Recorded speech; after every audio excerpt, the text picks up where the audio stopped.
Hello everyone, today I made a Overwatch 2 tier list. I went ahead and put some markers in where each character is in the tier list. So if you want to see where your favorite character is, where they're placed, and why they got placed in that tier, you can go ahead and skip through and see it like that. Also, I'll have a picture in the description below of the tier list itself. If you want to save that to your computer or to your phone or whatever you're watching from, please share the video. I'd appreciate that. And yeah, enjoy. We're just gonna be judging all the Overwatch characters and how to put them in a composition and so on and so forth. DoomFist is not gonna make most of the compositions. I have seen him played well, I'll say that, and he's not a bad character, but given that we're only allowed one tank now, to have DoomFist it just feels wrong. DoomFist is a character that's supposed to be played with a second tank. If you're playing open queue, like, sure, go ahead and play DoomFist all you want, but in role queue, DoomFist is not the greatest pick. Now maybe on attack, in some circumstances, he could be used well, but I've only seen one good DoomFist player actually use him well. But besides that, you don't see him much because he's just not that good. Especially with some of the better tanks that we'll get to later. Yeah, DoomFist is gonna fall pretty low. So it feels odd putting him in D tier, but unfortunately, since there is only one tank role now, he's just not a tank. So DoomFist is going into the D tier for me. Now let me remind you, for all the DoomFist fans though, I do have the gold weapon for DoomFist. Like, I love this character on release back in the day in Overwatch 1, and I used him a lot. I really did like DoomFist a lot, but just having one DoomFist as your tank is not enough. It's not enough. So let's move on. Maybe we'll do this in a way so we do like tank, a DPS, and we'll just kind of randomly go through them. Actually no. Let's just do the tanks first. That works. Oh, there we go. Zarya belongs up here. Next, Orisa. Now, Orisa has gotten some changes also in Overwatch 2. And I do like Orisa. Back in the day when she was released, there was a lot of hype around Orisa coming out. There was a whole bunch of, Easter eggs and, stuff. People were all really excited for this character.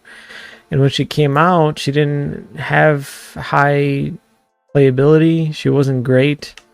It was just sort of it was a letdown, but I will say that they made Orisa playable in this game. They really fixed her up, and she feels like she's in a really good spot right now, and in a way where most of the time my team is just screaming, kill the Orisa. Like, get the healers so we can kill the Orisa, or why isn't Orisa dying? And it gets pretty it's aggravating how hard it is to kill Orisa at times. So I would say probably one of the most tankiest. I'm not sure if Orisa is the tankiest character of them all, but she's definitely up there with in the ranks, high in the ranks on tankiness.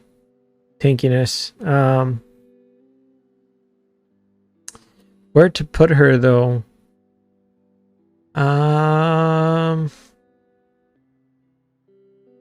I'm gonna put Orisa in the A+ tier. Now good compositions with Orisa. Hard to say really. She works well with characters that maybe can help her use her ult. For instance, like Mei with Orisa would be really good combo for ulting. Mei kind of freezes everyone up as Orisa has time to charge up her ultimate and smack them with a 500% damage. I've actually had that pop off, and it's really satisfying to have that combo. So Mei and Orisa, very good combo. Healer wise, Orisa is kind of big, so she does work well with Ana and Baptiste actually. I don't know why, but Baptiste is I guess we'll get to that later, but he is a really good healer if you're focusing on healing and not just being a DPS. Yeah, I guess we can move on. Next up is Roadhog. Roadhog also feels really tanky, mostly because of his self-heal. And when paired up with like a Mercy, Roadhog is insane. Like he's nearly unkillable. A good Roadhog, at least, is really good at staying alive. And I notice he does counter a few of the other tanks too. Like he counters Diva, he counters Junker Queen. Maybe not so much the shield heroes, but he does counter a few of the tanks, and it's very helpful to have a Roadhog. And you should always be looking out on when you should switch to Roadhog. So keep that in mind. Roadhog is very good in Overwatch 2. As long as you're protecting him, you're keeping him up. And of course you don't, I'm not saying to pocket Roadhog with a Mercy at all times, but he's definitely up there in the tiers. Where to put him?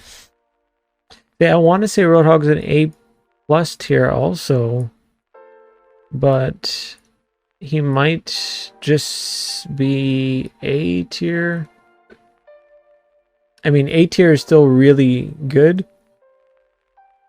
I only made this A+ kind of in the middle of A and S because some characters are really good, but they just have slight downfalls and such.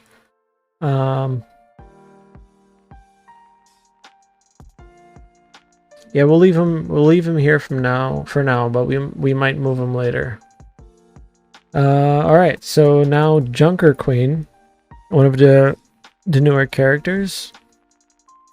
I like her. She's fun to play.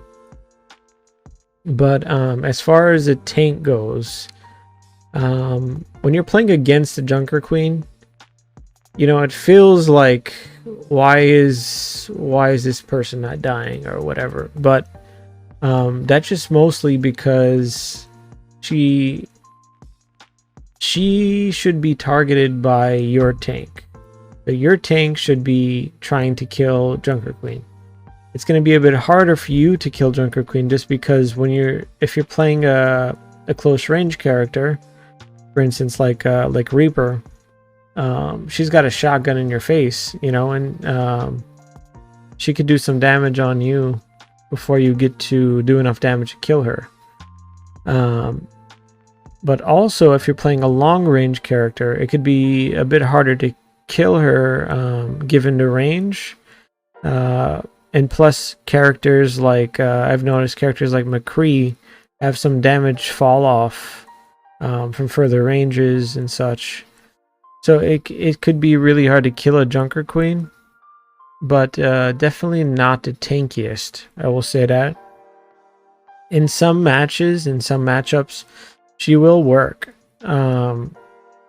I do like Junker Queen in capture point maps, so like Ilios and so on.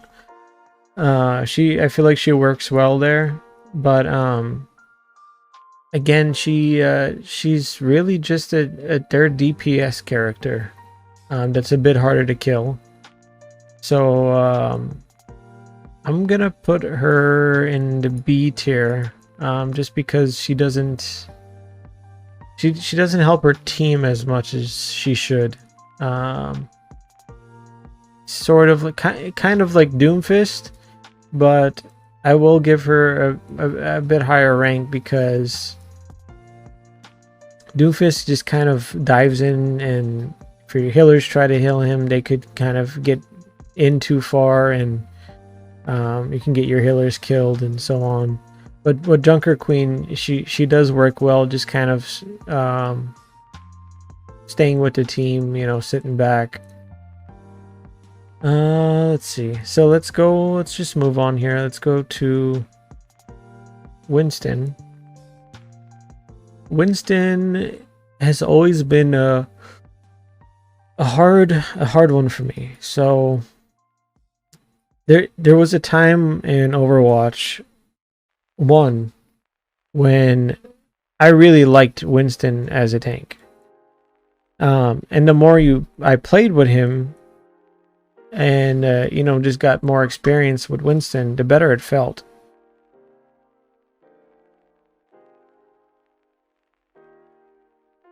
But he was always kind of squishy, which is odd because, you know, he does have a good amount of health, and just maybe the fact that he doesn't have a very good shield. His bubble shield does go out very quickly. It gets destroyed quickly, and he's just a big target. So if the enemy team has a Reaper, or you know, just a solid DPS, you know, anything beside like you know, like a Genji, he does counter Genji well, because Genji can't reflect anything. You know, he reminds me of like you know, Moira and how Symmetra was before, where you don't really have to aim. You just hold down your trigger or your left click and just let the zapping do the work. But I did notice coming back to Overwatch 2, because it was a while between since I played Overwatch 1. I don't know if he was like this in Overwatch 1, but he has a right click, or rather left trigger attack now too, that shoots like a bolt of energy or whatever. And it's interesting. Before, Winston was always kind of, you need to get in their face, but that alternate fire bolt that you can shoot now is it allows you to kind of sit back and maybe snipe out some people, which makes him a little bit better in my eyes. Now, back in the day, I would have put him like into A+, but coming he really wouldn't have belonged there. I just really liked Winston. In reality, he's probably a B tier, but with his alternate fire and a really smart Winston, just knows when to go in, when to come out, and how to play Winston in general, how to counter certain picks. Winston could be an A+ tier, but given that not everyone's going to be playing Winston at a, you know, a high skill level, I think Winston belongs in the A tier. Like for instance, Winston can kill a Pharah. You know, if let's say Pharah ults, you can jump up toward the Pharah, bubble, and make the Pharah basically blow herself up. You know, like those are high skill plays. And Winston does have sort of a gap of skill. So like you know, someone who's not very used to playing Winston will maybe often jump off the map, or I mean, I've done that a few times. Jump off the map by mistake, more than a few times. All right, but you know, just going in when you're not supposed to. Say your healer's down and you're just jumping in to maybe weaken a player, but not even secure to kill. You know, a bad Winston is a bad Winston. It's not good to have, but a Winston played the way it should be is it could be game changing. And he's really good at getting into enemy backlines and killing healers off, for instance. That is a huge help, especially when the enemy has like a Pharah Mercy combo, and just having Winston able to, you know, kind of disrupt them in some way, even if it's just to make the Pharah target the Winston so that your Soldier 76 can, you know, or your Mcree can get him out of the sky. Winston does bring a lot to the team, so yeah, I'll leave him in the A tier.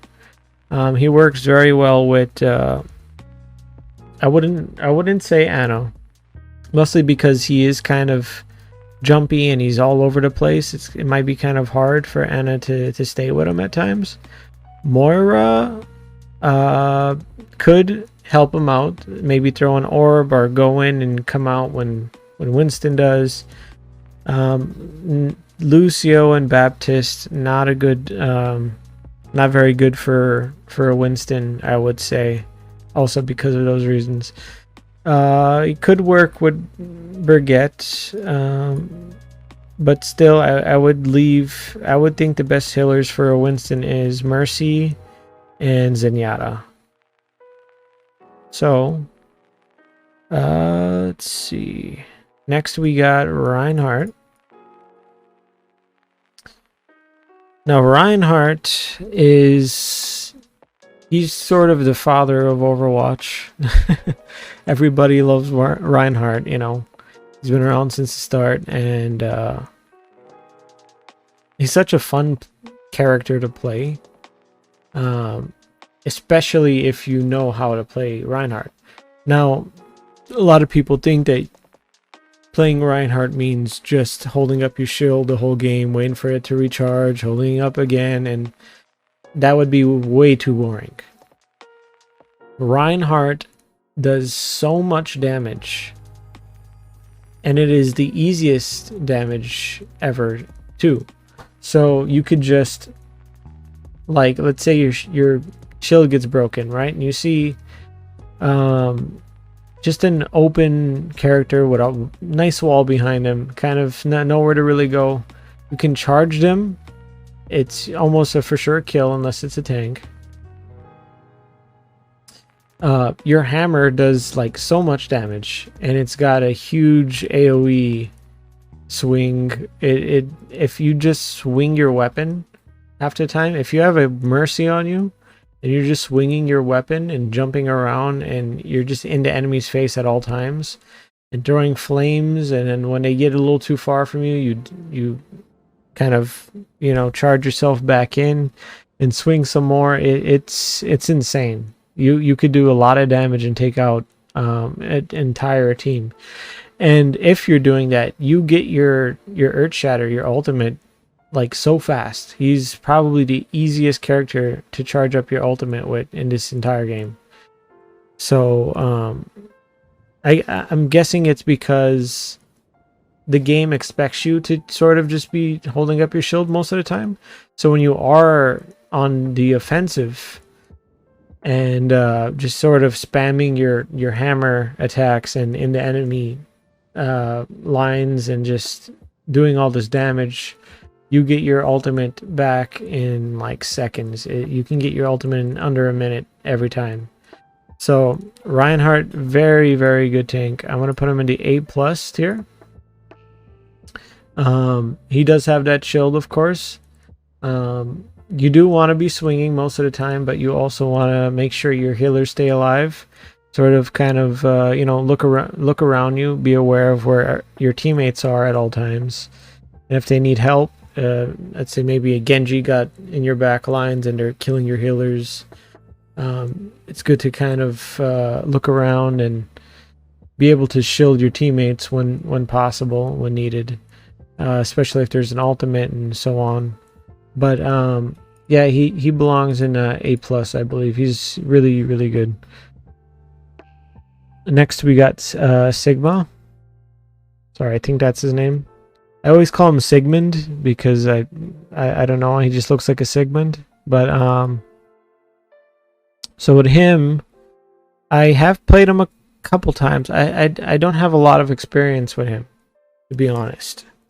I do like his ultimate a lot.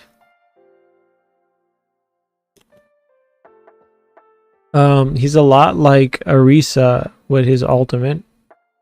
Sort of a AoE ultimate that kind of picks them up and slams them to the ground. However, his ultimate is a bit better than Orisa's in some cases, because with Orisa's ultimate, the enemy team gets sucked in and then could walk out of it before you charge it up enough. With Sigma, you kind of got to aim it on to where they're at, but once they're stuck in it, they're stuck in it. There is no getting out of that. At least not that I know of. I haven't been able to get out of it. So Sigma's ult is great for just a good AoE, kind of get someone off the point, or clear up an area, whatever it may be that maybe just the enemy teams just always clustered up. They won't leave each other's sides, which could be annoying, of course. Sometimes you want the enemy spread out a little bit, so you can maybe, you know, get a healer or something out of the way, or your DPS. But when their enemy team is clustered up, it could be really tough to deal with it.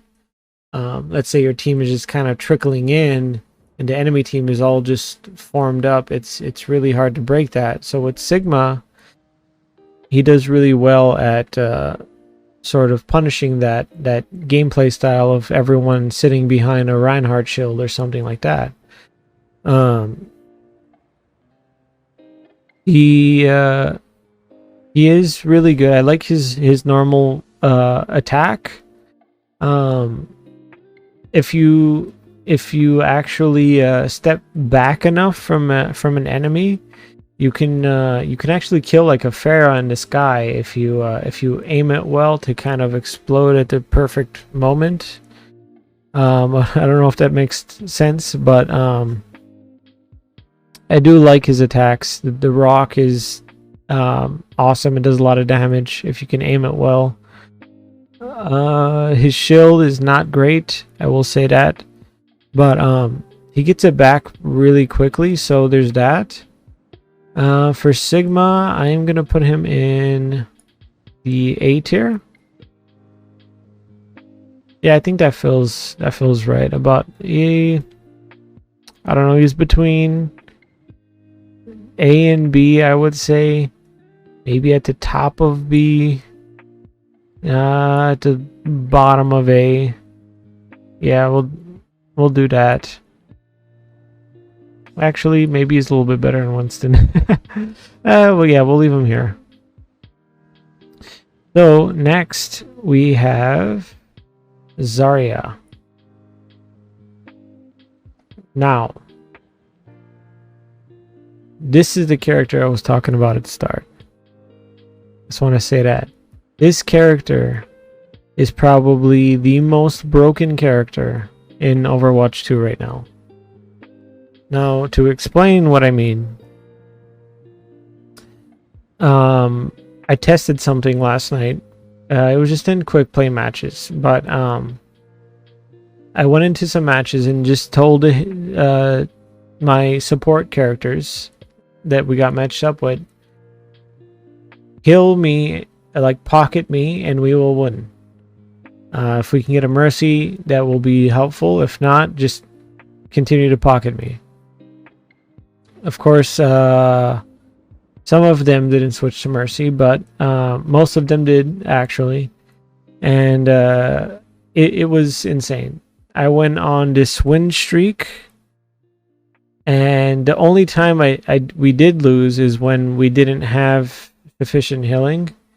We had some supports that were just like really didn't care to heal at all. We're just playing DPS and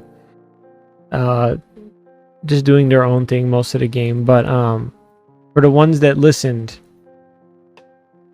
I was unkillable as Zarya. And not only that, but we were pushing so fast that one person was on the payload, right? And my team, me and my team, were at the enemy spawn. And by the time the payload got to the checkpoint, the next spawn came up. So we just moved over to that spawn, and the one person on the payload had to ride it all the way till the end of that map. And we only seen that person until, you know, it was at the end.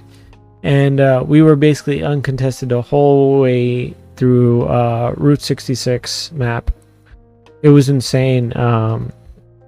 Zarya is so overpowered, and with a healer pocketing you, you just sit inside of their spawn door and spam your attacks. And as soon as they come up to try and kill you, you just bubble, and you continue to do that over and over again until you win. It's so broken. She's so powerful, her strength, and if she's getting pocketed, she's unkillable. Like I've had this problem myself, and when I play ranked, and let's say we don't have the right healers, because I usually play DPS. I'm not even a tank player. If we have the wrong healers, it's almost impossible to kill the enemy Zarya. Now, I will say there is one good way to kill her, and that's actually with supports, if that makes any sense. If it doesn't, I'll make it make sense. So having a Zenyatta for the orb on Zarya, and then having an Ana for the anti-healing, so Zarya can't heal. That is the best way to kill Zarya. And I mean, besides maybe killing both of the healers and then mainly focusing Zarya after that, you could possibly kill Zarya, but it's gonna be tough to even get behind Zarya. Like she's just that strong. Yeah, if you get a Mercy and a Baptiste, I think that's a really good combo to keep you alive. A lot of people won't believe it, but or maybe won't agree with me, but Baptiste is a great healer. He's got a good burst of healing, and he just kind of spams it at your feet, and you get a bunch of healing. And then mixed with a Mercy, switching between healing and a damage buff on your Zarya, it's insane. You won't die. I went 22-0, or 20 to 22 kills and 0 deaths, like 4 matches. One of the matches, I didn't even get many kills. We just completely shat on them. I think I had like 14 kills and 0 deaths. And then another game, I think I died once because our Mercy got killed, and that I still got like 20-some kills. And then the last game I played with her before I got off, we didn't have a Mercy. We had some other healers, and they weren't trying to heal, so I didn't do too well. But I think the enemy also had the Ana to prevent me from getting healed. So there are ways to counter her. But if the enemy team is not smart enough to actually switch to the composition to counter you, you will single-handedly carry the entire match, and they will not be able to do anything to kill you. So Zarya is going in the S+ tier, and the very top of it, no other character is going to be above Zarya. This character is insane, and I expect a nerf will come at some point. However, you never know. Maybe they won't do anything about Zarya. I just find it annoying because I'm not a tank main. But after playing Zarya, I want to be a tank main. And I'm actually a DPS main, so I'm the one usually having to try and deal with the Zarya, and it's very hard. And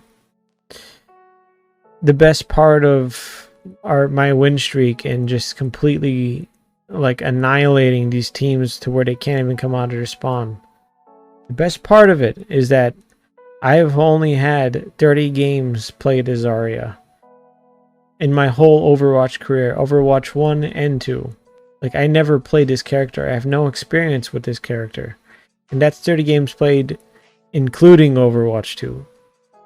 After the games I played.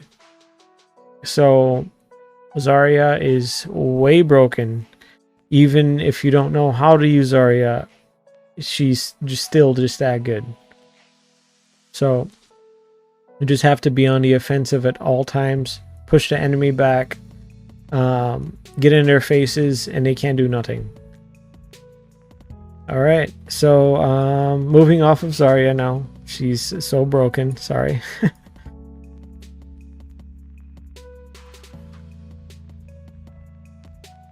I feel kind of dehydrated.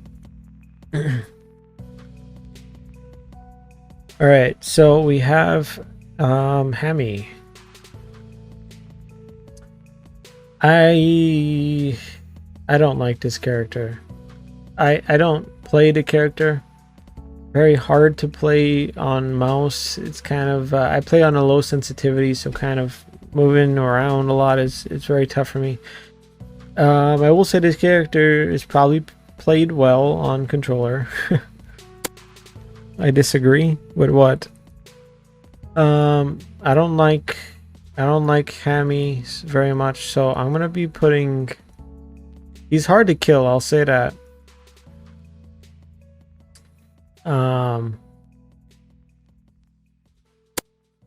He's very hard to kill, but he doesn't. He's good for like AOE stuff, but I don't know.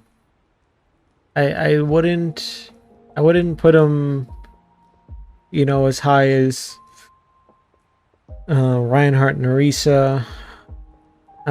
If anything, the problem with Hammy is that he's doing his own thing the whole game.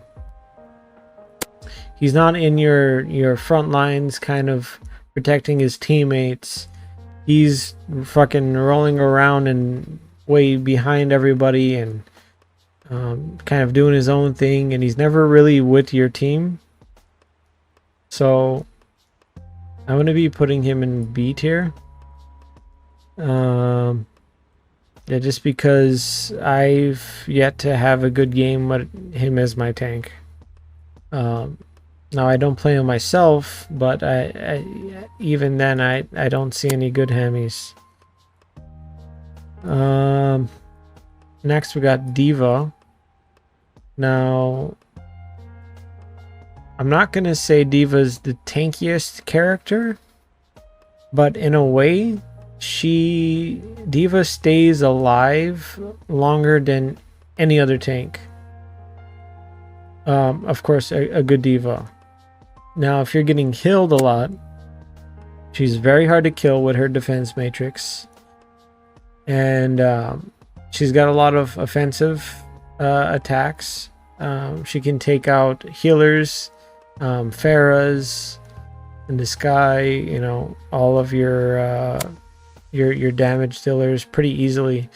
She's not great at taking out tanks herself, unless it's like maybe a Winston or something like that. But Diva is really hard to deal with at times. A good Diva will stay alive for very long. Maybe they'll keep their ultimate until they're getting thrown out of their mech ult instead, and then have a free mech to get back in. So Diva works well with, of course, a Mercy, and really any healer that kind of could stay in the kind of just right behind her, just kind of be with her at all times. I could see Brigitte working with Diva. Yeah, mostly all healers except maybe Hammond and yeah, Hammond and maybe Winston. You would want a Mercy on your team. Let's see. Let's put Diva.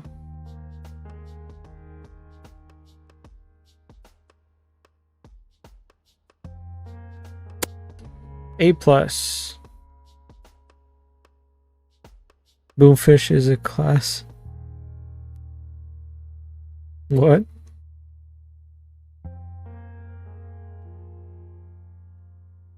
No, I don't agree. So you're saying Diva B class? Definitely not.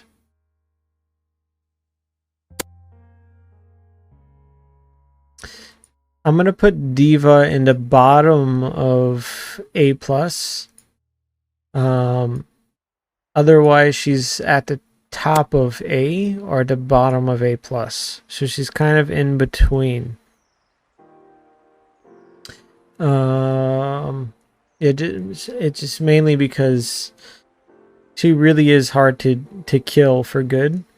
And when she finally does die, she flies back to point in like, you know, the matter of seconds. So she's always on the battlefield. And plus a good Diva ultimate could save a game completely. So like comparing Diva's ult to, for say like a Winston ult won't do much most of the time. Like you might get a kill or two, but a Diva ult can kill the entire team. So Orisa S tier. I wouldn't call her an S tier. She's definitely at the top, the very top of A+. Mostly because her ultimate is really only good with, let's say, a Mei ult that freezes the whole enemy team and allows you to charge up your ult long enough to do enough damage to actually kill. But yeah, by the time you charge your ult enough to kill someone, they just walked out of the area. So yeah, she's at the top of A+. Very tanky, probably one of the most tankiest of the characters. All right, now that's all of the tanks, right? Yep, that's all the tanks. Now we're moving on to DPS. Ashe. Sorry. Ashe is okay. She's okay. I do like her ultimate with Bob. In some cases it could be very helpful, like maybe throwing a Bob on point when let's say your tank dies and you got your healers down and you really can't jump on the point in overtime to kind of stop the enemy team from winning or whatever it is. You can just throw Bob on point and he'll contest that until your tanks and your healers get back, which is very helpful at times. But as a character, DPS, it's kind of hard to use her. You need good aim. It's really hard to hit certain characters like Genji. They're kind of jumping around a lot. I guess you could say she's okay for killing like a Pharah. She's kind of on par with how Mcree is. So for her, I mean, I don't have a lot of I don't have a lot of time played with Ashe, but I'm gonna say she's a B tier. I'll throw her in B tier for now. I mean, for all I know, she might belong in like C. I don't know. I don't play her myself. I don't like her that much. I hate that she has to reload her gun like 12 bullets and it just takes a while, and I don't know. She doesn't feel great to me. I don't like her kit very much, so she's like bottom of B or C tier. Let's see. Next, we got Bastion. So for Bastion, he also got some changes in Overwatch 2. Let's see. Bastion works really well with like Mercy and maybe a Zenyatta even, just to so we can orb the enemy who you're shooting at. Let's say you're targeting a tank, he orbs a tank, and you got Bastion just kind of mowing him down. It's really it's really good. Otherwise, a Baptiste burst hill kind of works well for him. We all know what Bastion is, so I'm gonna put Bastion higher up. He's actually quite tanky for a DPS. I don't know if I want to put him in A+ or A, but I'm thinking A tier Bastion. I'll put him up below Roadhog. I think that feels about right for Bastion. Next we got Mcree. So one thing I don't like about Mcree is his damage in range. So he has some range drop-off damage. If you don't know what I mean, you can go into practice range and kind of stay far away from one of the bots and shoot at the head, and you'll notice it takes a few more shots than it would if you were up close. And that range drop-off damage is I mean, back a while ago when I played Overwatch, like when the game first came out, he didn't have that.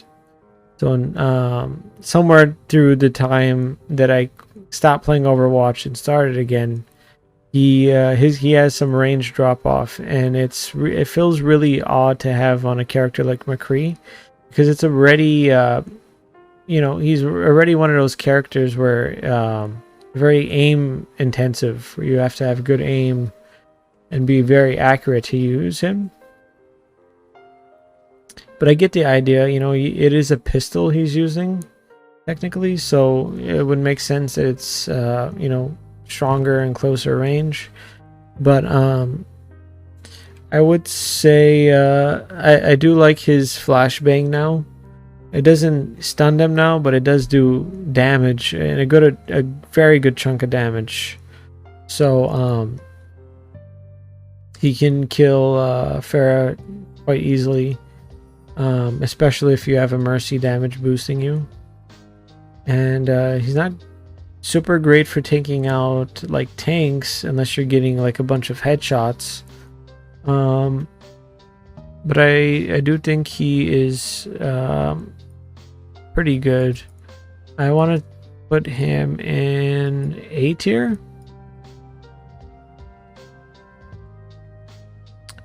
Probably above Winston, like that. Yeah, we'll do that. Next, we got Echo. Now, for Echo, I don't play her much. And to be honest, I never really gave her a good shot. But a little bit that I did play her, I didn't like her very much. But her ultimate is pretty good. She can copy a character and use their ultimate. So for instance, I seen an Echo copy a Diva. Excuse me. I saw an Echo copy a Diva and then use Diva ultimate to kill like 3 or 4 people, which is super useful. So although I haven't given her a solid chance, I do think that she's better than I think she is, if that makes any sense. Like if it was me, I would put her in B tier just because I didn't like the way she was, but I didn't really try her enough. She is probably an A tier, but I don't know. Top of B, low A. I'll just kind of throw her at the low A side. You know, she does have use here and there. But yeah, anyways. Next we got Genji.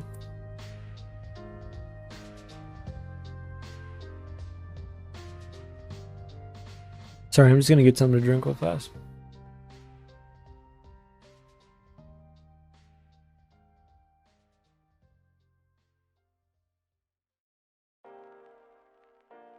Me a little energy drink because I'm like yawning and shit.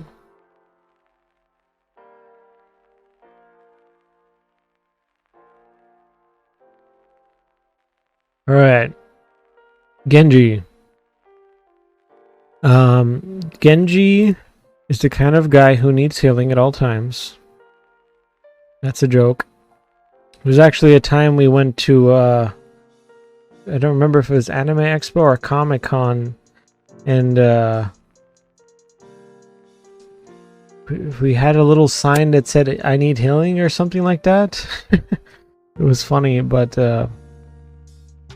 yeah. Anyways,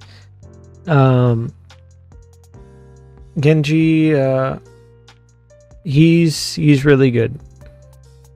Now, I don't know why, but in Overwatch 1 back in the day, when I first started, game first came out, up until like 2 years after the game came out, Genji was always seen as the meme character that when your DPS picked a Genji, you knew you were going to lose. Like the Genjis we had on our team were always ass and always needed healing and always just crap. Now, Genji feels amazing. Like, I don't know what they did to him. Maybe he's stronger, or maybe like people just got better with him. Maybe I got better with him. Whatever the case is, maybe healers actually heal the Genjis. I don't know. But Genji feels awesome as long as there isn't an enemy Zarya, Mei, or a Winston. And Symmetra too. Ooh, and a Torbjorn. So if the enemy doesn't have too many counters to Genji, which are usually just players that he can't deflect, then Genji's really good. He gets into enemy backlines. He kills the healers very easily. A good Genji knows what they're doing, of course, and really helpful throughout the game. I enjoy playing Genji myself now, and I want to throw Genji in the top of A tier. Definitely top of A tier. Maybe even bottom of A plus, but just because he has so many counters, I'm gonna throw him in A tier. You know what? He's going at the bottom of A plus. Let me tell you why. Zarya is so good that you're gonna want a Zarya tank like every time on your team. Like there's not a case where you don't want Zarya as your tank. And with Zarya on your team as your tank, you have your gravitational orb or whatever it's called.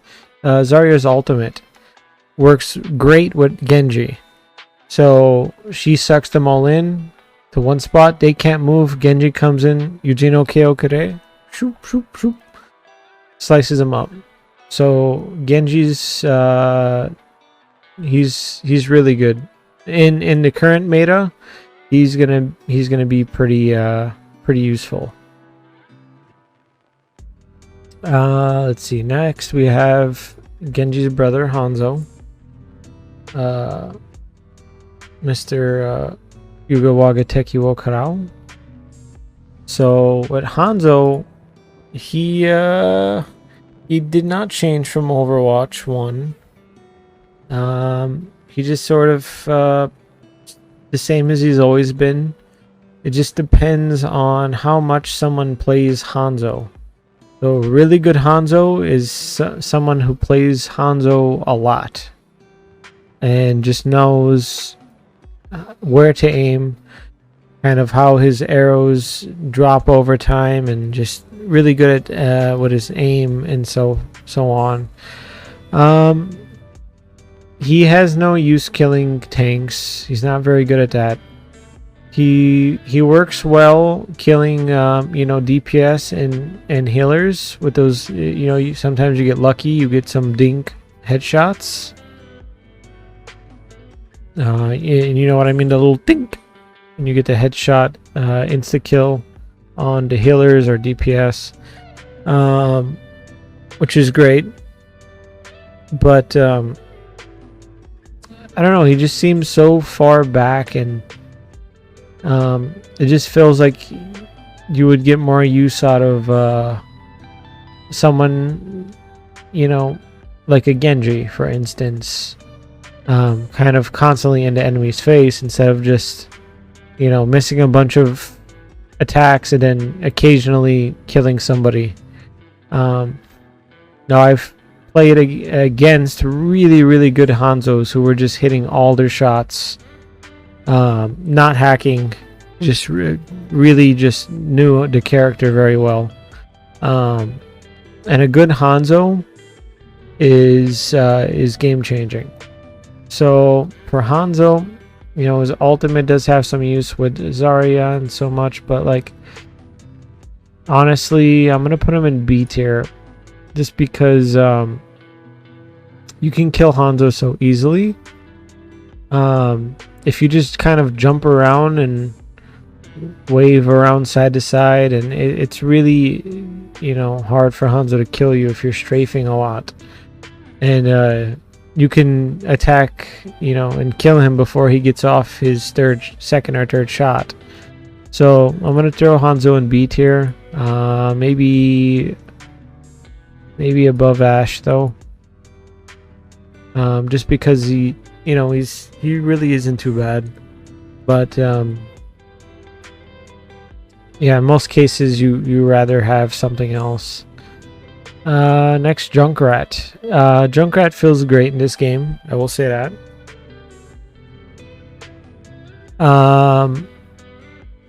Junkrat is Junkrat. There's no other way to put it. He hasn't changed in forever. I remember a while ago he used to damage himself with his own grenades, and they changed that, so now he doesn't. And he was, oh my god, he's so overpowered now. He doesn't damage himself with his own grenades. And it's true. Junkrat is very, very good. Especially a good Junkrat, who knows how to aim and lob his grenades. Could make total use of it. And I do want to throw Junkrat in one of the higher Tiers. I'm gonna say he goes in. I don't know. He also works very good with Zarya, but his ultimate could literally just fizzle if the enemy shoots at it. So he's gonna go in A tier, above Sigma, but below Bastion. Yeah, that seems alright. That's where we're putting Junkrat. Next up we got Pharah. We're like halfway through here or whatever. Yeah, so Pharah, we all know what Pharah is. Has not changed in ages. Pharah requires healers. So any character that requires certain healers is usually not favorable, especially if you're playing with randoms most of the time. But if you're playing with a team that they know who to pick when you're playing Pharah, you're gonna want a Mercy, a Zenyatta, or at least an Ana that has very good aim to hit you with her heals. So you're gonna want a lot of healing as Pharah, because the enemy team are going to make switches. Like if the enemy team has a Junkrat and a Reaper, then they're gonna switch one of the two to a Soldier 76 or a Mcree or something, just to or even a Widowmaker, just to take you out. So you're gonna need healers for sure. Pharah though is, in my eyes, one of the best DPS, just for the fact that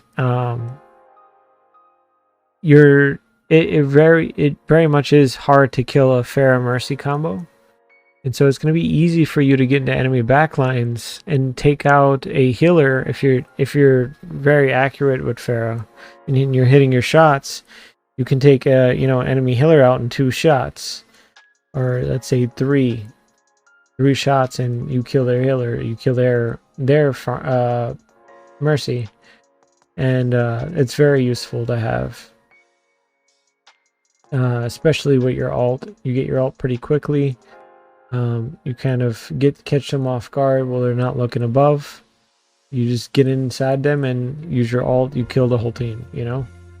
Works very well with Zarya, so I'm gonna put Pharah up here. Yeah, above Genji. Alright, moving on, we got Mei. I have a lot of fun playing Mei. It's just one of the characters I'll pick when I get kind of bored of Soldier or Sojourn, or just playing gun characters. I just want to kind of get in someone's face and freeze their ass up. I pick Mei. Really satisfying to hit her icicle shots, which is her alternate fire, and getting headshots. You could take out their DPS in 1 or 2 shots. Healers, you do good damage against tanks too. Like I noticed, Mei has pretty good use with, like, say, killing a Zarya. Her ultimate works good with Zarya. Maybe, yeah. I guess Zarya kind of pulls them in and then you freeze them all. So there's some good usage there. Very good with Orisa and even D.Va too. Let's see. She has a lot of use. She even works well with Genji, Soldier. Oh, her ultimates it really is good. Freezing the enemy team is one of the best ults in the game. I would say Mei on defense works amazing. I usually use her on defense. but even as an attacker, she could still do a lot of damage. And let's say you make a few picks, you go and you put a wall at their spawn, or don't let the enemies come in. I like Mei a lot. She's junk. No, you're just junk with her. I'm gonna say Mei is an A tier, solid A tier. I'll put her above Echo for sure. Really fun to play. You have a self heal. You can block enemies. Kind of. You could lock off a tank from their healer. So she's a very nice counter to Zarya, which is one of the best tanks right now.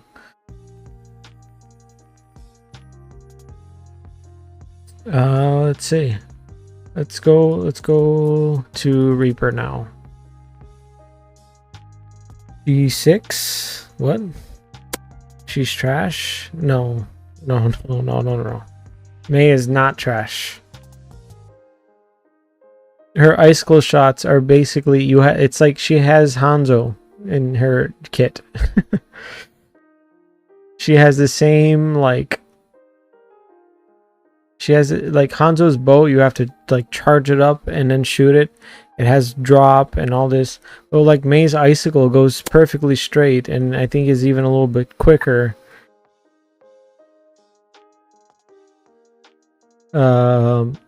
Reaper, very good at killing tanks. So for instance, Reaper against Winston is one of the reasons why Winston is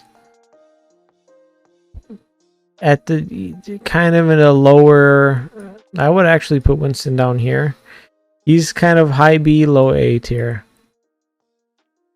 He dies very easily to like a Reaper.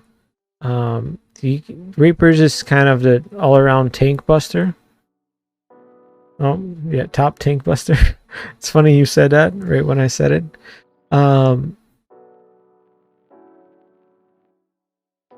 I would say he's even a better tank buster than Mei, just because of his damage overall.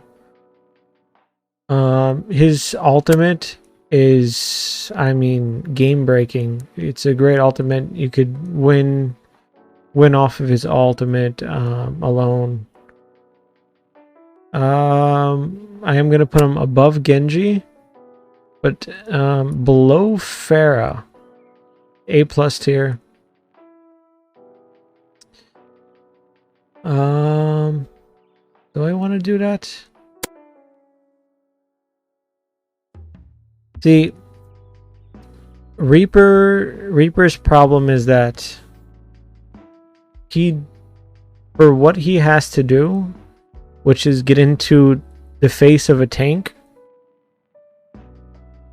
he does not have the survivability of it. He's easily killed and easily countered by a lot of characters. For instance, a Mei counters Reaper. A Mcree counters Reaper. A Genji counters Reaper. A Pharah counters Reaper. A Sombra counters Reaper. A Soldier 76 could counter Reaper, but they're kind of on the same level. Depends on if Reaper's close to him. Reaper could kill him, but if he's far away, he gets countered. Reaper's countered by pretty much every long-range character in the game. Widowmaker counters Reaper. It's pretty tough to survive as Reaper.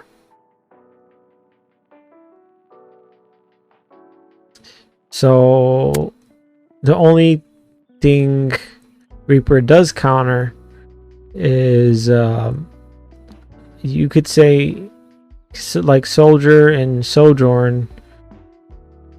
Kind of, it's a 50-50 between them, because when you're in their face, it's very hard to stay alive against Reaper. But if you have range on Reaper, it's very easy to kill him. So I'm not going to say Reaper's an S tier, because when I play Reaper, like, unless I'm getting pocketed, and even if I'm getting pocketed, I still die a lot. Putting yourself into a tank's face isn't just gonna have the tank hitting you, you're gonna have the whole team trying to kill you, especially because they're worried that you're about to pop your ultimate when you get close. So overall, it's kind of hard to stay alive as Reaper. I'm gonna put him in A+ tier.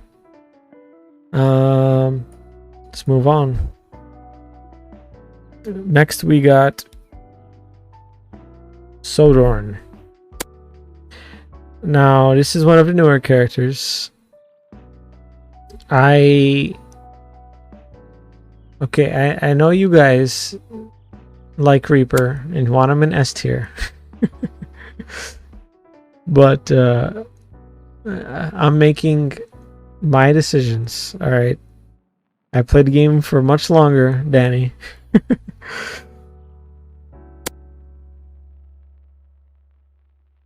All right, Sojourn, very fun. I would say Sojourn in some cases is better than Soldier 76. In some cases. On other cases, Soldier 76 is better because he could heal himself. But in a way, Sojourn is still good because you can get yourself out of tough situations. So I noticed that when I'm playing Soldier 76, I'm able to throw down a healing and then kind of attack from afar and just keep shooting down you know, enemies that are further away, maybe a Pharah. But not always securing kills. You know, you might get lucky and get a kill with your blast or hit a couple headshots real quick and finish off a kill. But overall, you have good survivability and you're putting in damage from far away. And staying alive. Now Sojourn, you kind of need to be a bit closer to enemies. So I noticed that with Soldier 76, he has recoil on his gun.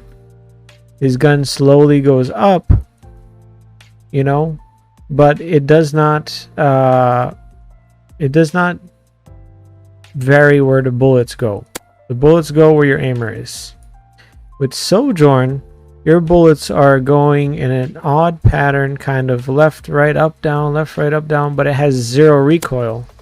So if you don't believe me, try and practice range. Sojourn's gun has zero recoil, but your bullets are not going straight. You can call them Valorant bullets. Alright. Sojourn has Valorant bullets with no recoil. Soldier has Call of Duty bullets. He has a lot of recoil, but the bullets are going straight. The difference between these two is that Sojourn can finish off kills very easily. Enough so that a good Sojourn could just charge up her railgun on a tank shield and literally one-shot any of the healers or other DPS by getting a headshot railgun. With Soldier, that's not so much possible. You'll have to hit him with that with your explosion, your alternate fire, and sort of get a few more shots on them and hope they're not getting healed. But Sojourn just outright deletes people. So in some cases, I will say Sojourn is actually a bit better than Soldier 76. Of course, it all depends on how good you are at aiming. But yeah, I've had really good games with both of them. For Sojourn, I'm gonna put Sojourn. I'm sorry, but I need to throw Sojourn into S tier. 76 has hills, but Sojourn has movement. The problem with 76 is if Reaper comes into your face, right? He's in your face. You're gonna die. You have no way. You could try to run away, and no, it's not going to work. Reaper's just going to delete you. If you're far away, you can kill the Reaper, but all Reaper has to do is teleport into you, and you're going to die, even if you have a healing thing down. With Sojourn, you do a slide backward and jump, and you're completely out of range of the Reaper, and then you alternate fire him in the face, and he's dead. Sojourn's been very fun for me. I will put Sojourn into S+ tier because of that. Her ultimate, again, with good aim, you could kill tanks like nothing. That railgun does so much damage. You kill tanks, you can kill their healer, you can kill the whole team with one ultimate if you're accurate enough. And Soldier, I'm gonna put him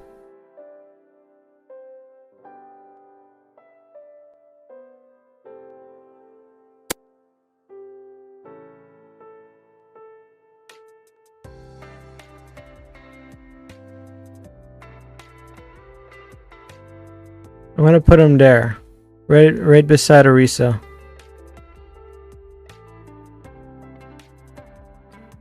Soldier goes A+ tier, right below Orisa. Sojourn, a good Sojourn is just, you know, I've played against a Grandmaster Sojourn and it was insane. He was just tapping heads. Everybody was dead all the time. He was building his railgun off of our tank, and just always, everyone was just constantly dead. Just jumping over our tank, getting kills on our healers. It was insane.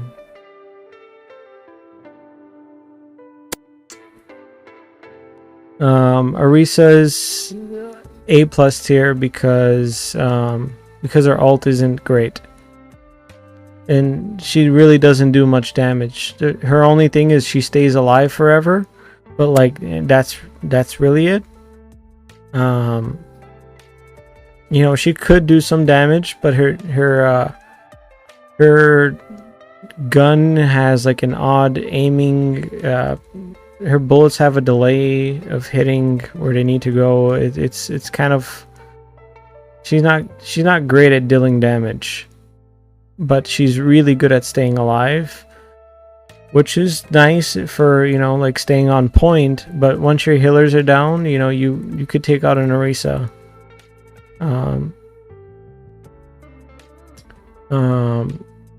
Yeah, she doesn't do much damage. The reason why Zarya is above her is because she stays alive just like Orisa, but does a shit ton of damage, more than any tank and any DPS in the game. So yeah, Zarya is broken. Orisa also very broken. Top of A, just below S. Like I want, like just below. So top of A+ tier. All right, moving on. Sombra. This one's hard because I hate playing against Sombras, but I hate playing as Sombra. A good Sombra is always killing the healers. But when you're playing as Sombra, you know, it's not always the funnest thing. You know, it's tough to play as Sombra. It kind of feels like you're not in the fight half the time, and it would just be better off if you were playing like a Reaper getting into enemy backlines, you know? So Sombra could be useful depending on who you're playing against. For instance, like maybe if you want to counter an enemy Bastion, sure, Sombra is good. Maybe a Winston, or the enemy has a D.Va or even a Zarya. Sombra could work against those characters, but she's mostly just for killing healers if you can actually pull it off, but I'm gonna have to put Sombra at the top of B tier. Top of B tier. I'm sorry, DoomFist. You're the only one gonna be in D. Next we got Symmetra. Yeah, if you're good with Sombra, she's good, but like you could still do what she does as a different character and still be more useful.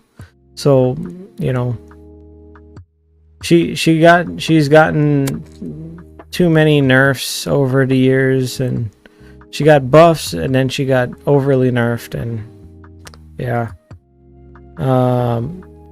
So Symmetra also did get a nerf from how she was back in the day. Back in the day, her aiming was a lot like Moira's is, where you don't have to actually aim at the person; it just kind of follows. Now her gun is more like Zarya's, where you do actually have to aim, which is really fine on mouse at least. I don't know how it is on controller without having, you know, that lock on, but Symmetra's turret's very annoying. She does a lot of damage. She doesn't always finish off her kills though. So for instance, they walk into a doorway, they get damaged, but they don't get killed by your turrets. So Symmetra's paired good with someone who's actually going to be finishing off kills, like a Reaper, kind of always in someone's face, or a Genji. She's also a good counter to Genji, which is good to know. I don't know where to put her though.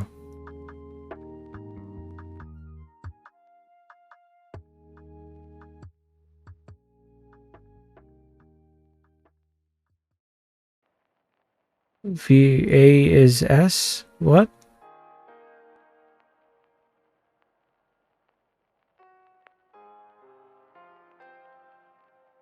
She gets supercharged and then you melt people.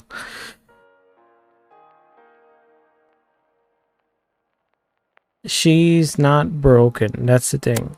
I think Symmetra is just balanced. She used to be broken. She got nerfed. Got buffed. She got nerfed. Her teleport is crap now. Her teleport used to be go halfway around the map, like you walk out of your spawn and you're back on point again. And she's not like that anymore. She used to be broken. She used to be great. Now she's, you know, she's balanced.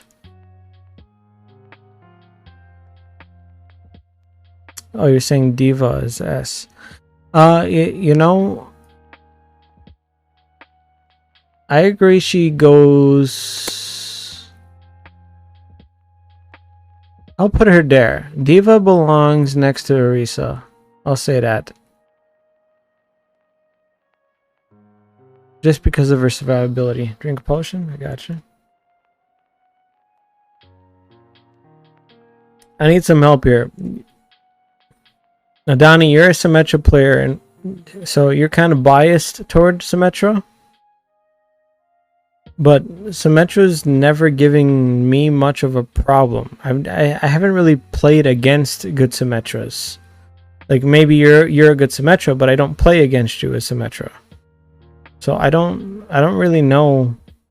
I've played just, you know, against crappy Symmetras. I haven't really come into the, like a really good Symmetra. I want to say she's an A tier, but for me, like I would say the top of B, like above Sombra or something. I don't know.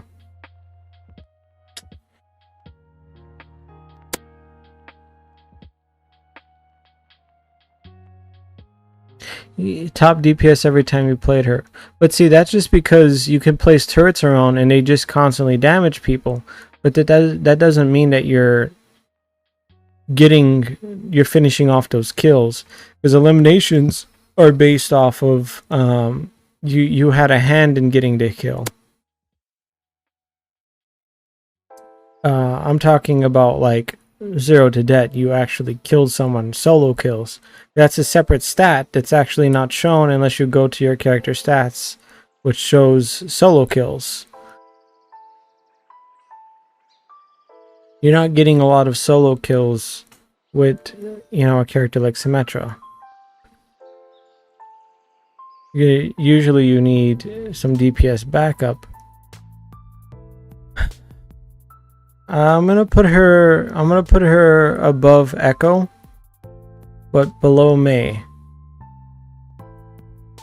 And I do think someone should actually be in between them, because Mei is a lot better than Symmetra, if you ask me.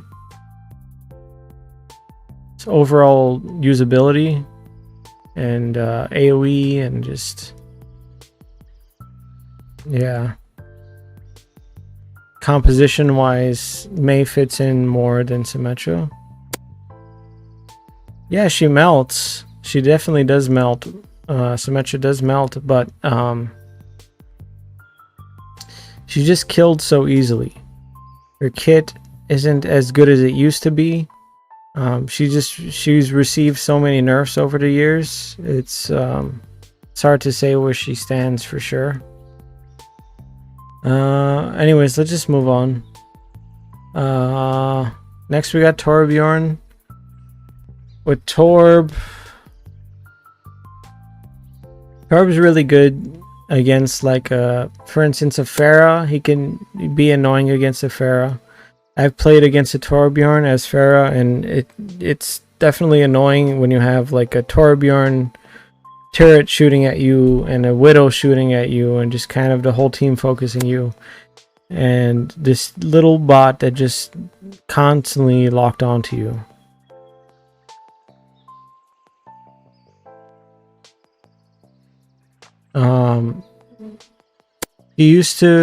Torb used to be really good back in the day, where you would just kind of hit your turret until it leveled up or whatever, and then it would just melt people.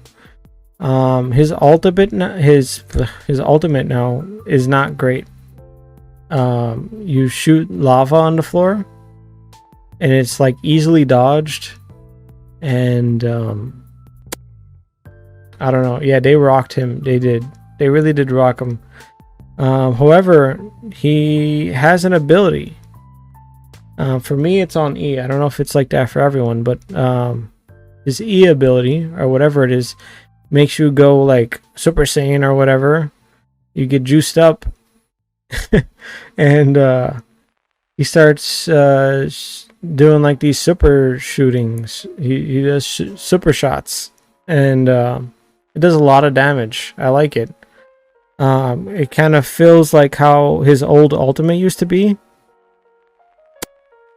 He gets like supercharged, and it's just on your E, so you get to use that like a bunch of times. It's really good. You can actually kill tanks well with it, with his shotgun shot or whatever. He feels nice. His gun feels nice. It always did. I don't think they changed his gun very much, so he's very squishy now. He doesn't need to be tanky. He just needs to place down turrets and sit back behind their shield or behind your tank and just kind of try to get headshots from far away. If someone gets close up, you have a shotgun, your alternate fire shots, and you shit on them. Like, you don't want to be close to a Torb ever, so, because then you have a turret shooting at you and a Torb shooting at you. So he's a very good defense character. He's very defensive, but as for usability, he's got very low usability. He's good against certain characters, certain counters. He's good against close range characters because he's long ranged. His turret kind of snipes them out. Like, for instance, a Reaper could have some trouble dealing with a Torb, because a Reaper will have to get close to his turret to kill it, and then deal with Torb himself. You know, he gets in the way. which is good to have on your team. But for ranking,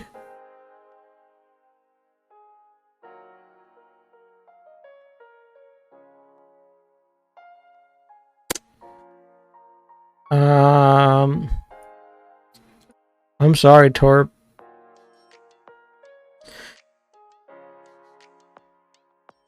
I mean, I'd love to just put him into like A tier, but when it really comes down to it, like, you're not winning with a Torb on your team. Most of the time, if you have a Torb, you're not winning with him. He has usability. So, like, for instance, he could be an A+ tier if the enemy team composition is completely shit against a Torb. But otherwise, Torb is just gonna sit in C. For now, at least. I don't know. Maybe they'll change him up a bit. Maybe. I played against really good Torbjorns, but yeah. So Torb's gonna sit in C tier for now. Maybe one day he'll get buffed or something will happen with him. But as the meta changes, you know, the list changes. Current meta, he's gonna sit low. Next we got Tracer. Tracer used to be okay. You know, she was always a good kind of punisher. Very punishing. Puts in a lot of damage, but never secures kills. Yeah, I think you see where I'm going with this. Tracer is see, if you're okay at the game, you're not gonna like Tracer. If you're like a professional, like some of like the I've seen some professional Tracers, and they're really good at doing what Tracer's supposed to do, which is disrupt the enemy team. For instance, you have a Tracer get in their backlines, start shooting at their healers, maybe get the kill, but usually not. But what that's going to do is turn the enemy team around, turn their backs toward your teammates to try and kill the Tracer because they don't want their healers dead. She's a disruptor. She's a kind of, you can say she's like Torb in that way, where they kind of just disrupt what's going on. The enemies have to go out of their way to deal with this person, kind of like Sombra. But her damage is not good enough. The reason why she's going to be above Torbjorn and above Sombra is because of this right here. Zarya is so good. Her ultimate, because she belongs in every team composition right now, Zarya's ultimate is going to work very well with Tracer's ultimate, which is the sticky bomb. A sticky bomb can wipe out an entire team in a Zarya ult. Is Sombra better than Tracer? Yes, 100%. But with the current meta, with Zarya being the #1 tank in the game, I mean, the #1 tank in Overwatch right now, competitive, is a Zarya main. So, with that being said, Tracer's ultimate works so good with Zarya, I'm thinking she goes just above Sombra and B tier. Next we got Widowmaker. And then after Widowmaker, we're on to the healers. A good Widowmaker, you know, getting their headshots can disrupt the enemy team so well. Just constantly killing the healers, constantly killing their DPS, that it could change the course of a game in your favor. Now, the problem is there's not very much good Widowmakers. Like, I get lucky shots. I mean, I'm good at aiming too, but in a competitive game, I would not play Widowmaker seriously. Like, in quick play, I'll play Widowmaker and, you know, we'll win games. Might be able to carry. but people in competitive are a bit better than the people in quick play in a way where when there's a Widowmaker, they deal with the Widowmaker. They don't just let Widowmaker sit back and kill their healers all the time. So,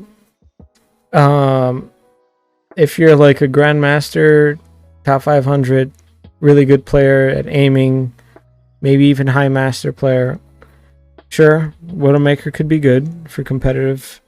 But overall, most Widowmakers, I'd say 80% of Widowmakers aren't going to be good enough to make a difference. That said, Widowmaker's going to be the top of B tier. Top of B tier, just because it's kind of in the middle. See, top of B to low A, I would put Widowmaker. Like here or here. So yeah. Next, Mercy. B tier, worst character in the game.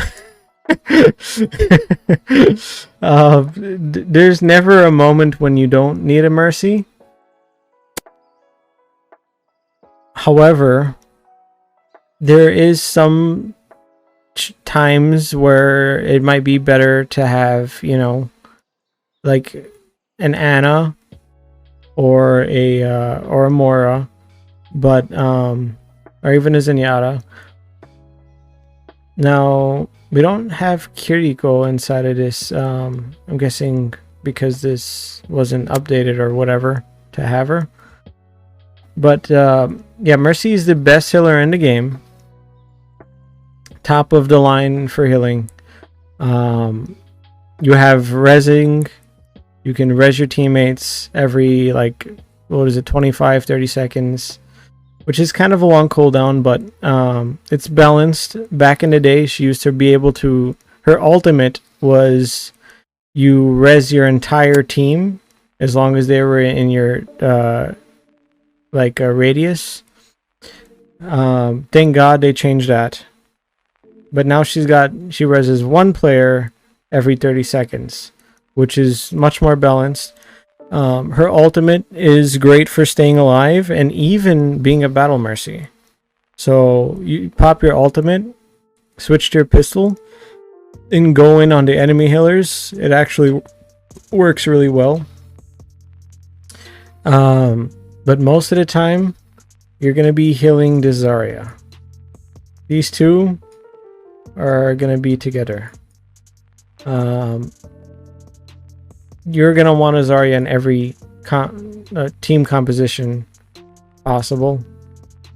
If not, then Mercy and Orisa, Mercy and Diva, Mercy and Reinhardt, Mercy with any tank. Tanks are really strong in this game.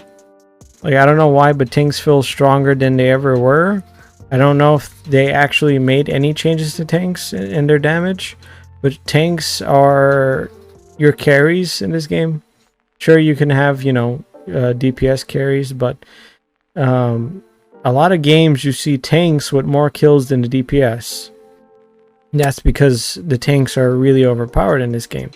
So I think we've gotten to a point in time where you don't want your Mercy pocketing your DPS anymore. You want your Mercy pocketing your tanks. So Mercy definitely S tier, above Sojourn. I do want to say above Zarya, but not quite. Not quite there. Easily killed.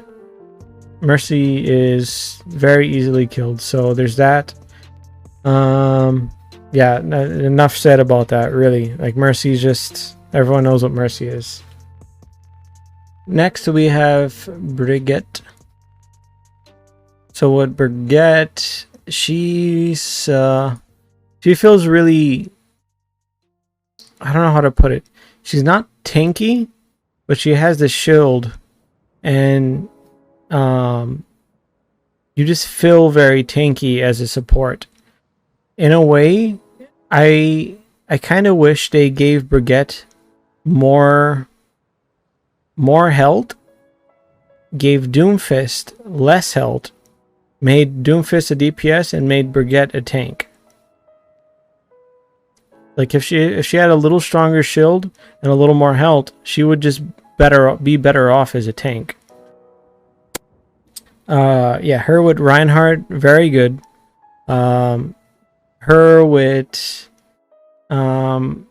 even, I mean, it doesn't even matter what your tank is, honestly. Brigitte with a diva is probably one of my favorites, because a diva could defense matrix and put in a lot of damage. Reinhardt kind of has to be close range all the time, and Brigitte's also close range. So with a diva, you have a far range tank who has a defense matrix, and then Brigitte could heal diva and then also go in swinging.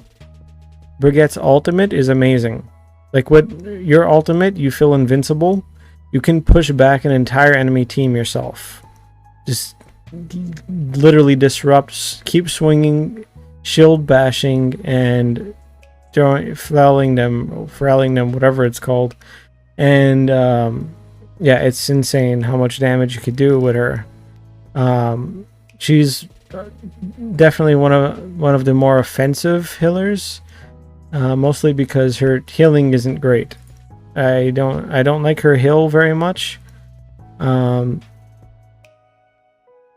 Mostly because of you only get 3 of the heals and they have to recharge. Like it just feels odd of how she heals. So I wouldn't call her a healer. I would call her a DPS / tank. Really fun to play though. As a healer, she is C or B tier. But overall, I would say she's an A tier. So we'll put her at the bottom of A.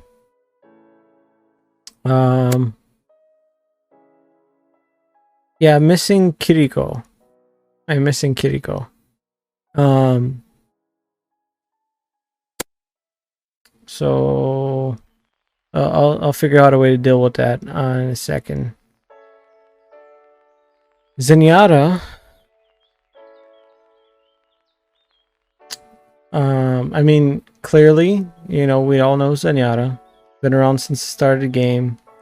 Really good against the tankiest tanks. For instance, like the Zarya, the Orisa, Diva, so on. All the tanks really. Maybe not so much Roadhog because he heals himself a shitload, but very good for killing with Zenyatta. So he does a shitload of damage himself if you have a you know, a damage orb on the enemy, and especially if you charge up your attack and hit him with all of those orbs, do a lot of damage. And not only that, but your healing is kind of set it and leave it, kind of forget about it. So for instance, if you have a Pharah, you could just throw a healing orb on Pharah and that's it. Like you don't have to, you know, worry about, you know, following the Pharah around all the time. Like if Anna wanted to heal a Pharah, you would have to fucking try and aim at a flying Pharah, which is sometimes pretty hard. So with Zenyatta, very effortless healing. Throw it on whoever needs it. You do kind of need to, you know, keep an eye out around you. Do a 360 every now and then to look around, see who needs healing. But most of the time you're going to be playing Zenyatta for his damaging orb. Just because it shreds Pharahs, it shreds tanks. It'll shred anybody. You know, and you want your Zenyatta to be active in your voice chat, calling out who he's throwing the orbs on, because that helps out a lot. But yeah, so like I was saying earlier, the best way to kill a Zarya or an Orisa, which are some of the most tankiest tanks, would be a Zenyatta throwing an orb on them, and an Ana throwing her grenade so that they can't heal anymore, at least for a few seconds. So Zenyatta, his healing isn't very strong. It's a very slight healing over time. As a healer, I'd want to say a B, but as an overall, everything he brings, I kind of want to put him in between A+ and A.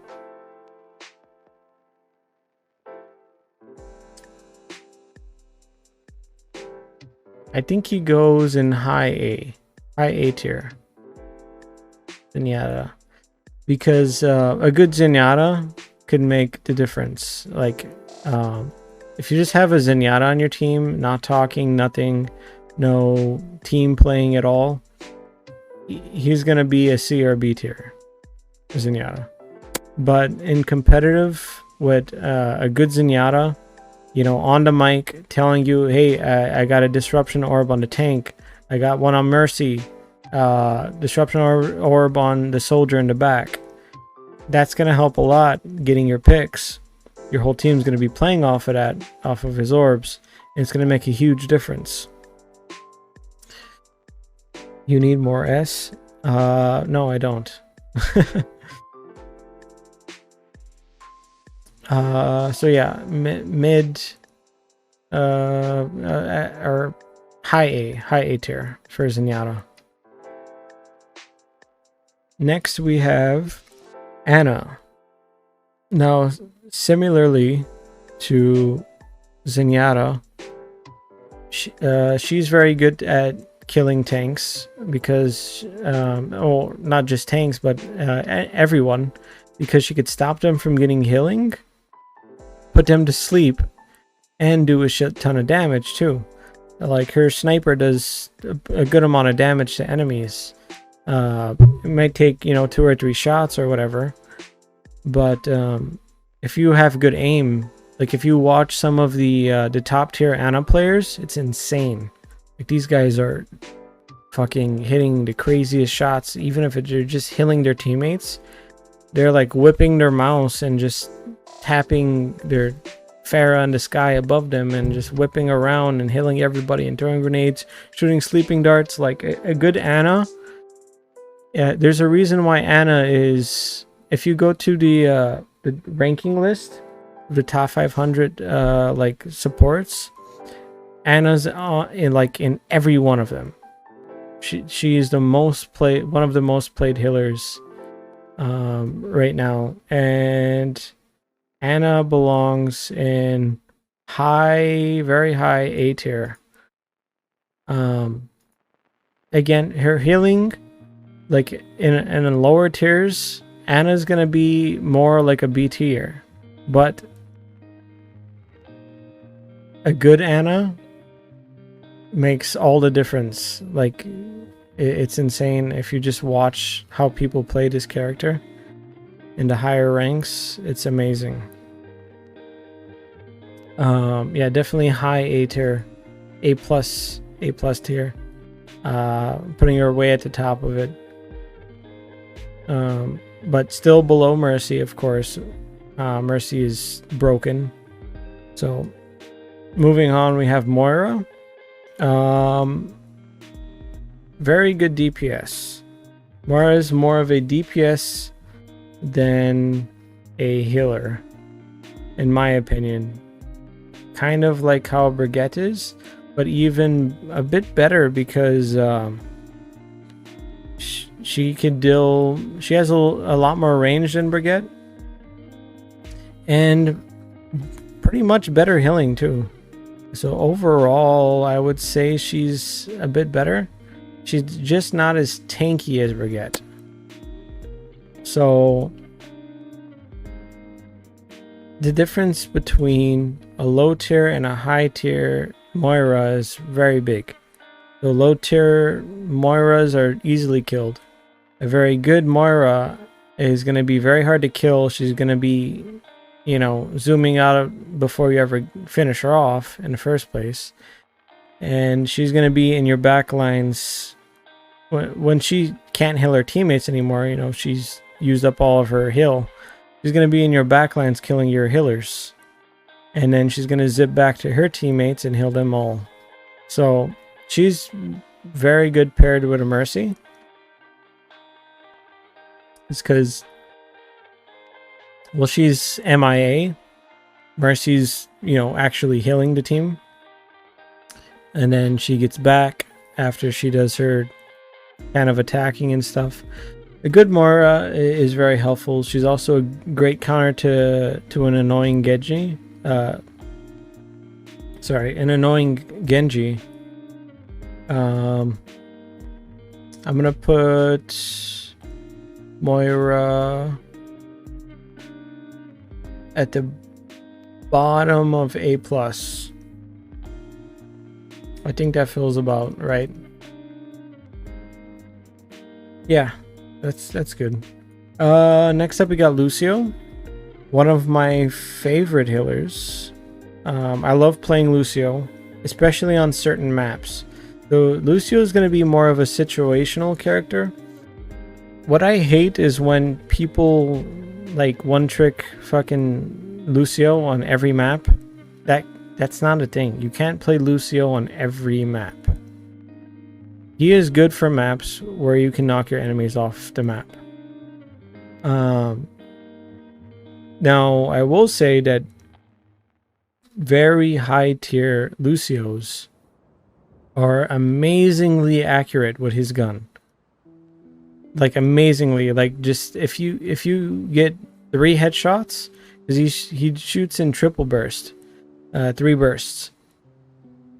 If you can 1 burst someone, all 3 bullets hitting their head, you will get a kill on a DPS or a healer.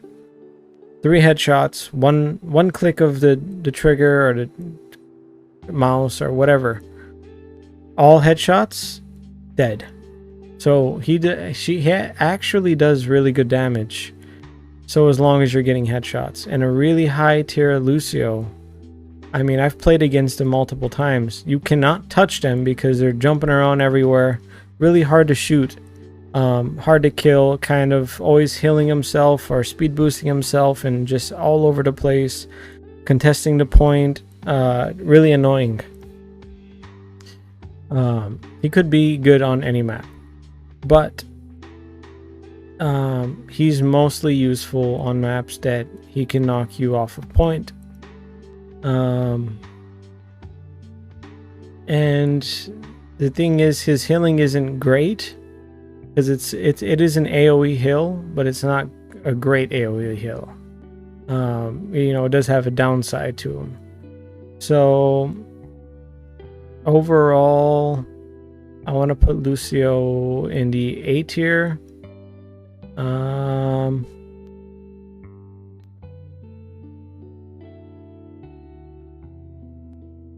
I'll put him between Mei and Symmetra. I think that's a good spot for Lucio. Next we have Baptiste. Now, this is gonna be kind of weird. So, here's the thing. I really like Baptiste. But a good Baptiste has to know when to be shooting and like playing as a DPS and when to be just healing your teammates. Now, a good Baptiste is mostly healing throughout the game. And maybe you shoot your gun a few times to maybe pick a Mercy that you see maybe stranded somewhere. Or maybe there's a Pharah in the sky and your DPS needs help killing him. That's when you go to using your gun. But most of the time with Baptiste, you're gonna want to be healing your teammates. Healing your tank mostly. I see Baptiste as a better healer than everyone except Mercy. So if we were going into ranks of best to worst healers, not overall performance, just healing wise, Baptiste would be second place in healing.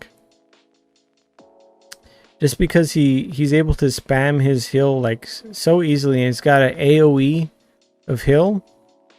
Unlike Ana, where you actually have to hit your teammate. Sure, she has a grenade, but see, Baptiste is like you're lobbing, a grenade every, whatever how fast he shoots his gun. So it's definitely one of the better healers in the game, and he has a 3 burst rifle. I don't know, really fun to play, really good healing, and really good at dealing damage. Like this character, I want to put him into S tier myself. He also has that thing where you can stop your teammates from dying and yourself from dying. You can't go below 20 HP unless they destroy it. Yeah, it's destroyed pretty easily, but that does mean that for a moment of time, they have to stop aiming at your teammates and actually aim at that thing and kill it first before going back to try and kill your team. In which in that time, you can actually heal up your team. And, he's really helpful. Especially if you have one that's not just going for kills and actually trying to heal you and keep the team alive.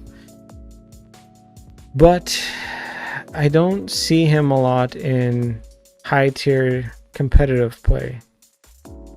Maybe I'm wrong, but I mostly see Ana's, Mercy's, Zenyatta's, and Moira's. I don't see Baptiste as much. So with that said, I'm gonna put him. Shoot. Yeah, I want to put him at the bottom of S so bad, but I'm gonna put him at the top of A, just below Ana. Yeah, we'll go with that. Let's see. I'm gonna put Kiriko. But let's see. So her healing, not the greatest healing, right? She often is not healing.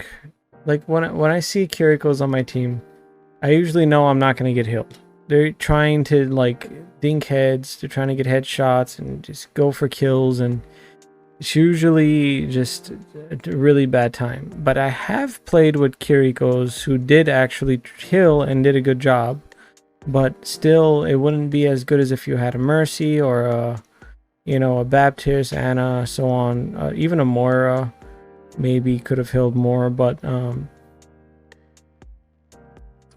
because she could do damage, does actually, sometimes that is a good thing. Having her deal, a nice amount of damage. So I would say Kiriko in the right team composition could work. But yeah, I agree with chat here. I'm gonna say she's in B tier. I would kind of put her above Hammy here. But I can't. This is just a picture I have over, so yeah, about the middle of B tier. So let's see. Now that we have this done, let me see if I want to make any changes here. So Ana, Baptiste, Orisa, Diva, Soldier, Reinhardt, Pharah, Reaper, Genji, Moira. I feel like this A+ tier is pretty solid. Very solid. Hammond, I'm sorry. I don't win games with Ham. When we have a Ham on our team, he's not protecting anybody. He's spinning around the map and the enemies spawn and doing his own thing the whole game, and he's never around. Like,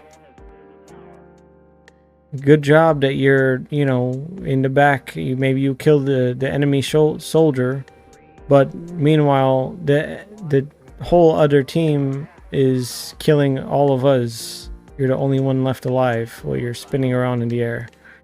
Like, he's just, I don't know. It's very annoying to have a Ham. Maybe for an attack, but on defense, he just does not work well.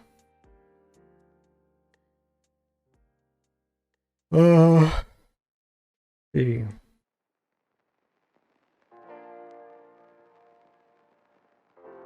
You know, I feel like Hanzo and Ashe could be moved up to A in some you know, cases, but I'm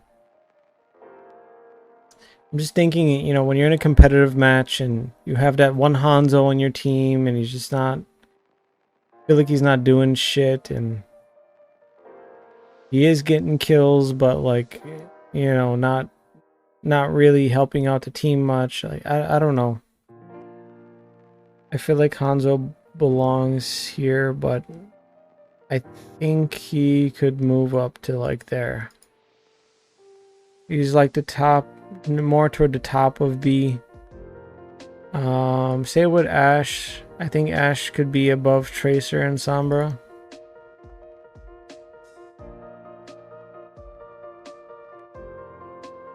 I don't know how I feel about Echo because I don't play her enough. I just have a feeling that she's good. She's better than I think she is. Because in my mind, I see her kind of being crap.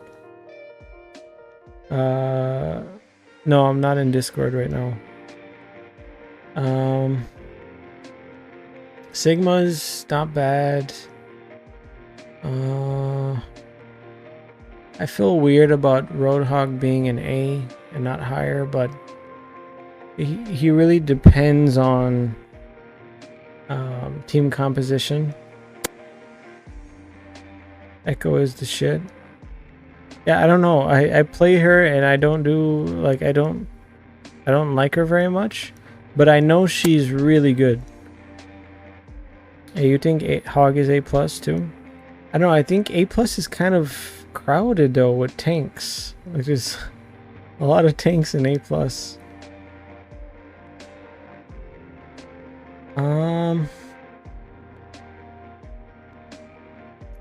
Bastion. No, I feel like I want to put Mei higher.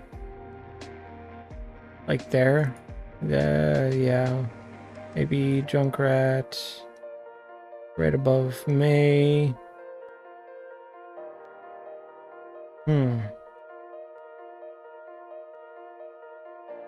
But I also don't feel like, yeah, we'll do that. I don't know if Bastion belongs this high in A tier. Yeah, we'll leave him there.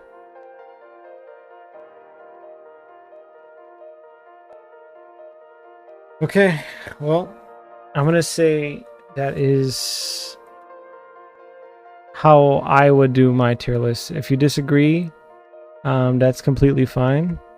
You could let me know in the comments what you would change, whatever you would want to do with your own tier list or whatever is up to you. But these are my picks on where I think everything should be. Composition wise, you're always gonna want a Zarya and a Mercy on your team. Sojourn, you don't need a Sojourn on your team 100%. It's not a must pick character, but Sojourn can be down here. If we're talking about must picks only, it's going to be these two up here. But Sojourn is a good Sojourn hitting her railgun hits, you know, completely annihilating the enemy team. Definitely belongs in the S+ tier.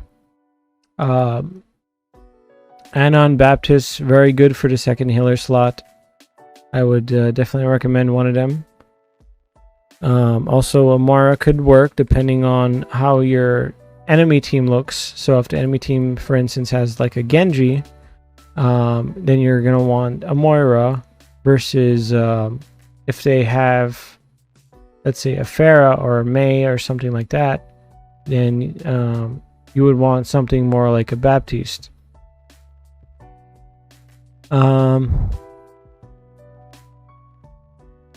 For our DPS roles, you don't need a Sojourn, but a soldier could work.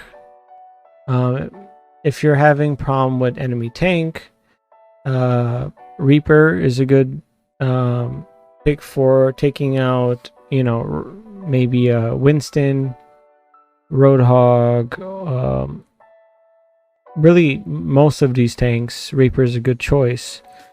If you're having problems with just nobody dying on the enemy team, because most likely they have good healers, then a Genji is going to really come in handy for taking out enemy healers. And if not Genji, let's say they have some Genji counters, then you're gonna want that Sojourn to maybe jump in. You know, you got your slide jump, get into enemy backlines, take out a healer. Even if you die during it, maybe your team will have enough damage then to continue killing the rest of the team. But yeah, if you're lucky, you slide in, put as much damage as you can as possible, kill a healer or two, slide back out, get healed, and you're Gucci. Let's see. And more DPS roles would be, let's say you're on a defense, you might want a Mei. Mei is very good, paired up with Zarya. And so is Junkrat. Mei and Junkrat, both very good with Zarya. With Zarya's ultimate.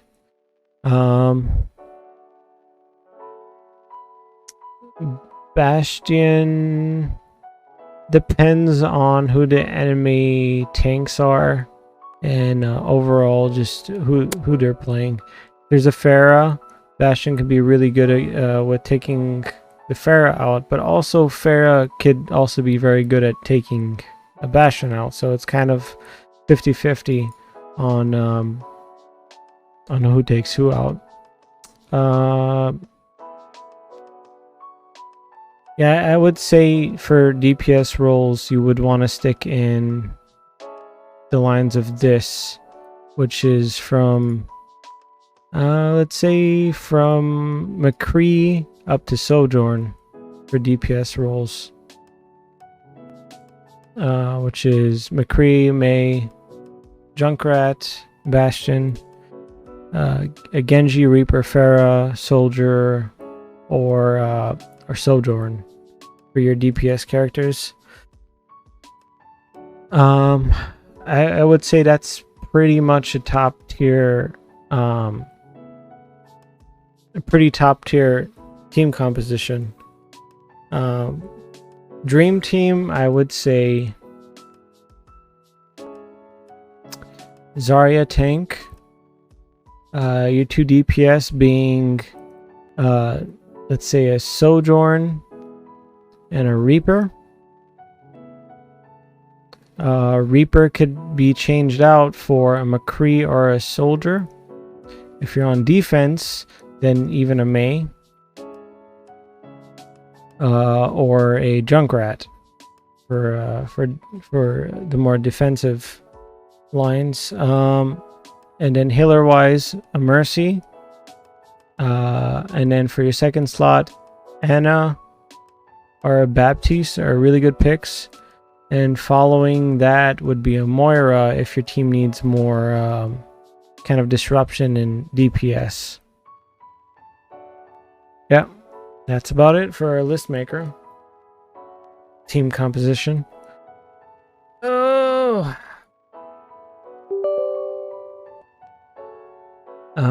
Now I'm just gonna hop in Discord real quick. Okay. Hear me out. Yeah. I agree with the Zarya and Mercy 100%. Sojourn, it's very player dependent. Player dependent, yes. I said that very much. Well, if you're a good Sojourn is literally Sojourn, God. Yeah, you're S+. You're S above everything because you could just charge up your railgun, headshot. Charge your railgun, headshot. It's like constant kill after kill. I had one game where I was just hitting all my rails, and it was insane. I was super lucky. I was not hitting them on purpose, but when I was, I felt like the greatest player in the world. I feel like currently Roadhog is 100% an A+. He don't die. Especially even if you have a crappy healer. He doesn't die. I don't know. Roadhog? Yeah. You know, he dies. You just need the right composition. Like if you have an Ana, a Roadhog gets shit on. Yeah, you sleep him. Yeah. No, not even. You just throw a grenade at him and he can't self-heal. Yeah. The reason why he's so unkillable is because of his self-heal, along with getting pocketed. As soon as you take that away, if you just time your grenade on him right before he heals, and while he uses his heal, he has to wait for it to cool down again, and he's just gonna die. So the reason why Zarya is so up above that is because Zarya just bubbles. Yeah. If she gets Ana, you know, grenaded, Zarya just uses a bubble. Alright guys, that's the end of the tier list video. I appreciate you guys watching it. Even if you didn't watch it all the way through, I know it was a long video, so I apologize for that. However, please let me know if you agree or disagree with me in the comment section below, what you would want to change. Also, please remember to subscribe and like the video. And also, you can head over to my Twitch and drop a follow there. I am starting to think about maybe streaming on YouTube. I'm not sure if I want to go through with that 100% right now, but that is a possibility. Anyways, I hope you guys enjoyed it again, and yeah, see you guys next time. Good luck in your games.